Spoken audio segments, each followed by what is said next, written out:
Hey everybody, Nick Grody back with another brutally honest game review.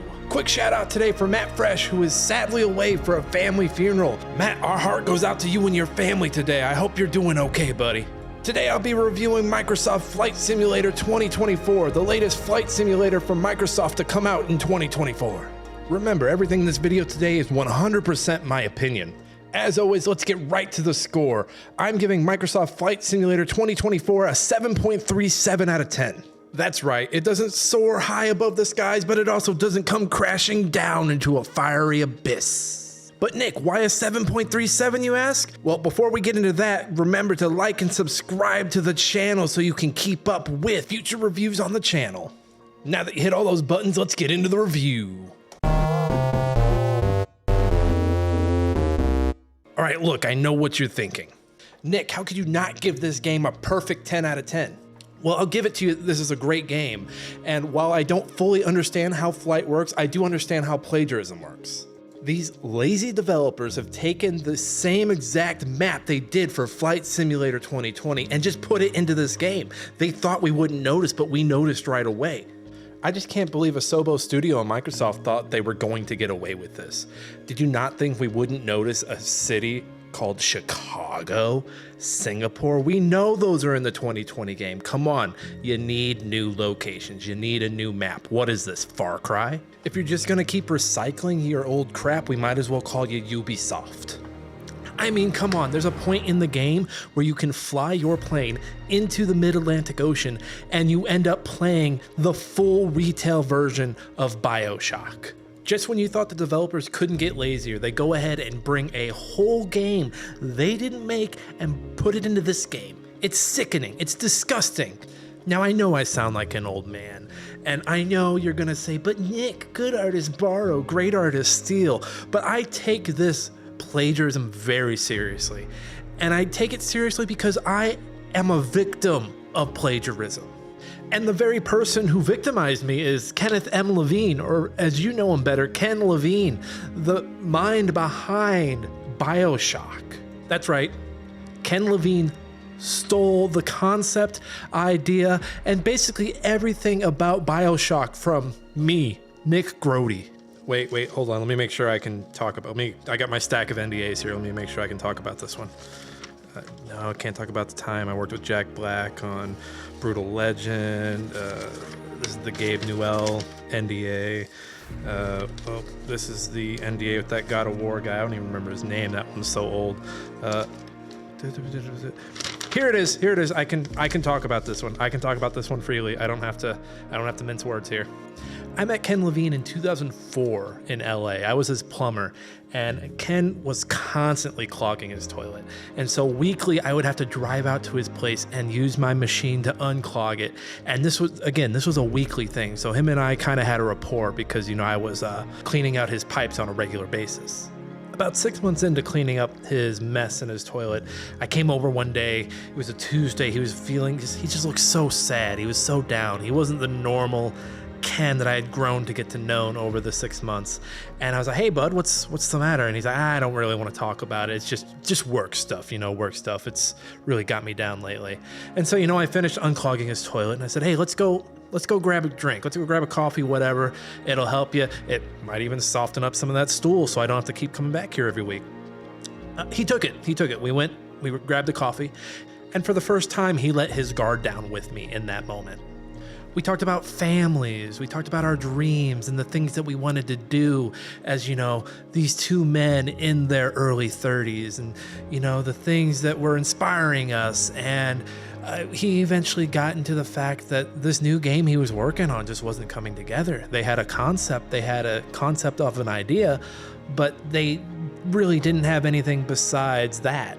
The conversation then turned to my creative frustrations. So when I wasn't plumbing people's shit, I was a sci-fi writer, and I was actually up against the wall because my publisher was pushing me for a new draft. And I had this draft, but my alpha readers really weren't digging it. It was about this underwater world where this guy had come in, and there were these, for lack of a better term, we'll say Big Daddy. I hadn't come up with the term, but let's call them Big Daddies for this conversation. And they were parading around with these drug addicted girls, protecting them from, these crazy drug addict yahoos trying to take them away. And, Ken offered to read it. He offered to take a look. And I always have a copy of my drafts on me. So I slapped it on the table. I said, thank you so much. I can't wait to see your notes. This is going to be great. Oh my God. This is awesome. So the conversation wraps up. Ken has had too much coffee, so he has to go to the bathroom. And he looks at me and says, hey, would you kindly pay for this? I will get you back the next time we come out. And I say, yeah, of course. I will. I'll get this and I'll wait for you at the door. And so I pay. He actually took my script with him, so I thought he was going to read it in the bathroom. So I thought that was really cool that he was already jumping in head first to read it. So I pay for the coffee. It's about, between the two of us, it was about $30 worth of coffee. We were there for a while. And I wait. And I wait.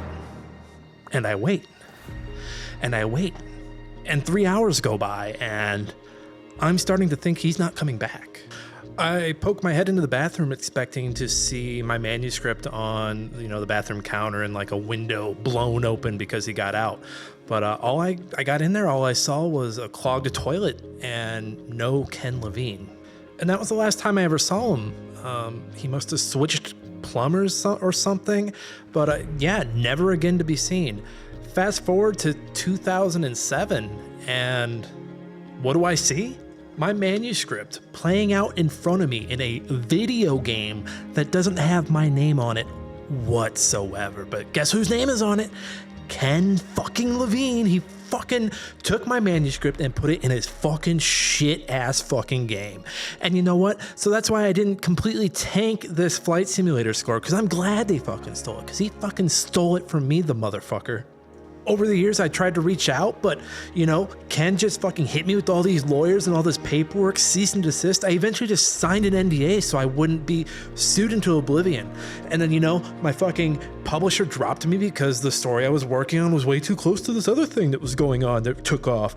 And just completely fucked me. But you know what? The NDA? Fuck it. I don't give a shit. I'm talking about it. I don't care, Ken. I don't care. The people need to know the truth, Mr. Levine. Don't believe me?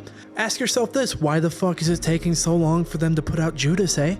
Why can't Ken get Judas out? Has he not found a young up-and-coming sci-fi writer to steal from? Think about that. I also love how tasty it is the man is putting a game out called Judas. I believe when someone tells you who they are, you should listen. The man is obviously a Judas, so we should listen and believe that he is a Judas. Look, if I know two things in life to be true, it's one, Flight Simulator is a dope-ass fucking game with dope-ass fucking planes, and it's gonna fucking melt your PC, so get ready. And two, don't trust Ken Levine with your drafts. Don't give him anything. Don't give him an inch, because he'll make a mile out of it. And he'll make this long-lasting career off of one okay game. Just one okay game and then some okay-ish sequels. Don't do that. That could have been yours. That could have been yours. That could have been your fame. And Ken Levine just gobbled it up. He drank your milkshake. He took his long fucking straw and drank your milkshake. And now what do you have, Nick? You're a middle-aged, semi-retired plumber who reviews games for free for his okay friend Matt. That's what you do. You could have had a bunch of books based off of the BioShock world. But no, Ken Levine took that from you. And that's it. That's your legacy. And now everybody knows. At least now everybody knows. Folks, don't plagiarize. Go play Flight Simulator. And fuck you, Ken LaFucking-Vine. Fuck you. Nick Grody, fucking out. Actually, you know what? Hey, Ken, would you kindly answer my question that I've got for you right now? Is a man not entitled to the sweat of his brow? No, says Ken Levine. It belongs to Ken fucking Levine.